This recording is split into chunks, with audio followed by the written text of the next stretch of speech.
Сизге Давлатовдон сунуш. Биринчи карыз ойчулуктан арылыңыз. Экинчиси карызыңызды азаздан бере баштаңыз. Бир карыз башка карыздан эч качан кутулуп турбайт. Үчүнчүсү эмоциональный фильтр, ойду позитивге кирешиге коюу. Төртүнчүсү сизден акчаны күткөн адам негативдүү болот. Анын ар бир чалуусу сиздин нервтериңизге зыян, ошондуктан өзүңүз чалыңыз. Ситуацияны түшүндүрүп, күтүп туруусун сураныңыз. Сөгүнүп, урушунат. Ооба, бирок кийин сиз карызыңызды жапканда алар сизден уялып калышат. Бешинчиси, эгерде карызыңыз 5 адамдан 10 000 сомдон болсо, анда бир адамга 3 000 сом болсо, ошол аз сумманы биринчи жабыңыз. Бир баны батыраак жапкандан кийин калганын бере баштайсыз. Процентти токтотууга аракет кылыңыз. Мүмкүн болсо, алынган акчаны кайтарууга аракет кылыңыз без процентов.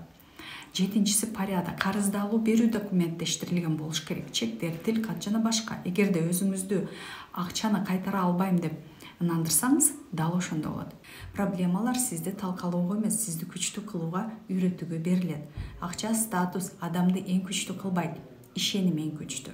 Сегизинчиси, жашоо бизди алсыз жагыбызга урат. Карызыңыз бар болсо, каржылык көйгөйлөрдү чечүүнү үйрөнүш керек. 8 саат иштейбиз, 24 саат расход кылабыз. Свет, ком услуга, проценттер токтобойт. Сиз уктагыча алар өсүп атат. 10-чусу киреше стабилдүү эмес, чыгаша стабилдүү. Заман ордунда турбайт. Биз дайыма билимибизди жаңылап турушубуз керек. Эски билимибиз менен жаңы жашоо кура албайсыз. 12-чиси, эгерде сиз карызыңызды төлөөгө эч бир жол жок болуп атса, бул жолду сизге акча берген адам билет. Сүйлөшүүгө барыңыз. Конституцияны деле канча жолу алмаштырышты. Келишимиңизди да алмаштырсаңыз болот.